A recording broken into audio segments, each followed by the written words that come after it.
महागणाधिपतये नमः। ओं श्री गुरुभ्यो नमः। सर्वमंगलमांगल्ये शिवे सर्वार्थसाधिके शरण्ये त्र्यंबके देवी नारायणे नमोस्तुते। సుప్రభాతం ఛానల్ ప్రేక్షకులందరికీ శ్రీ క్రోధీ నామ సంవత్సర నూతన తెలుగు సంవత్సర శుభాకాంక్షలు. ఇక నవనాయక నిర్ణయం. మనం ప్రతి సంవత్సరము తెలుగు సంవత్సరం గురించి మాట్లాడుకునేటప్పుడు నవనాయకులు అంటే ఈ గ్రహాలు ఈ సంవత్సరానికి నవనాయకత్వాన్ని ఎవరెవరు వహిస్తున్నారు, తద్వారా వచ్చేటువంటి ఫలితాలు ఏంటి అని ఆలోచిస్తూ ఉంటాం. ఈ సంవత్సరము శ్రీ క్రోధీ నామ సంవత్సరం 2024 ఏప్రిల్ 9వ తారీఖు మంగళవారం రోజు వచ్చింది. ఏ వారం వస్తే ఆ వారానికి సంబంధించినటువంటి గ్రహం రాజు అయ్యేటువంటి సాంప్రదాయం మనకుంది.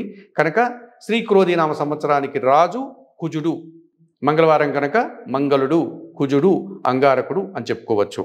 ఈ కుజుడికి సంవత్సరము నవనాయక నిర్ణయంలో భాగంగా ఈ కుజుడు రాజు మరియు సస్యాధిపతి, నీరసాధిపతి అనగా 3 పోర్టుపోలియోలు తీసుకోవడం జరిగింది. ఇక శని భగవానుడు ఈ సంవత్సరం మంత్రి, శుక్రుడు సేనాధిపతి, అర్ఘాధిపతి, మేఘాధిపతిగా చెప్పడం జరిగింది. కనుక శుక్రుడు కూడా 3 పదవులు వచ్చేటువంటి పరిస్థితి ఏర్పడింది. రవికి ధాన్యాధిపతి, గురువుకు రసాధిపతి. ఈ రకంగా కుజుడు రాజు కావడం, శని మంత్రి కావడం వల్ల కుజ శనుల యొక్క ప్రభావం ఈ సంవత్సరం అంతా కూడా దేశకాల రాజకీయ పరిస్థితుల మీద మనకు అధికంగా వారి ప్రభావం కనిపిస్తుంది. మరి నవనాయక నిర్ణయం ఎలా ఉంది కనుక దేశ ఆర్థిక, సామాజిక, రాజకీయ పరిస్థితులు ఎలా ఉంటాయని కనుక మనం ఒకమారు క్లుప్తంగా పరిశీలిస్తే ఈ సంవత్సరం వర్షాలు బాగా పడతాయి. ఒక్కొక్కసారి వర్షం లేక కరువు కాటకాలు వచ్చే సందర్భాలు, ప్రాంతాలు కనిపిస్తాయి. మిరప, కందులు, పల్లీలు అనగా వేరుశనగ గింజలు, శనగలు, రాగులు వీటికి డిమాండు అధికమయ్యేటువంటి సూచన కనిపిస్తోంది. వాటి రేటు కూడా బాగా పెరుగుతాయి.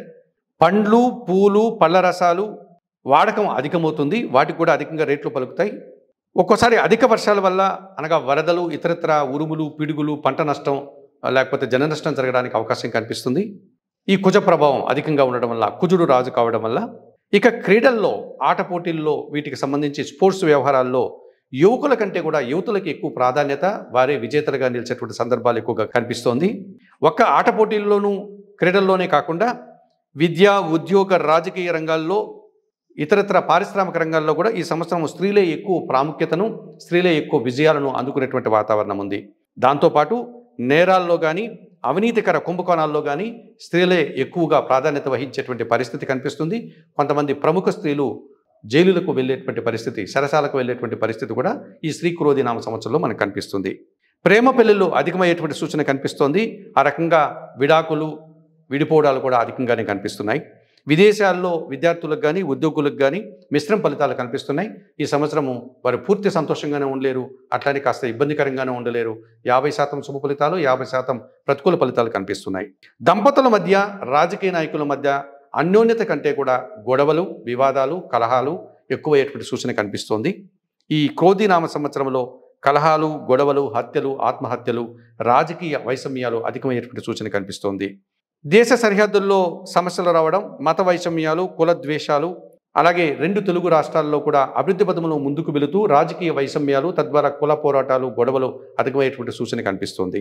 ఈ రకంగా శ్రీ క్రోధీ నామ సంవత్సరం తెలుగు ఉగాది పండుగ శుభాకాంక్షలతో ప్రేక్షకులందరూ కూడా ఇటువంటి ఫలితాలని విని జాగ్రత్తలు తీసుకొని ఆయురారోగ్యాలతో ఆర్థికాభివృద్ధిని పొందాలని మరొక్కసారి ఉగాది పండుగ శుభాకాంక్షలు తెలియజేస్తూ సర్వే జనా సుఖినో భవంతు. నమస్కారం.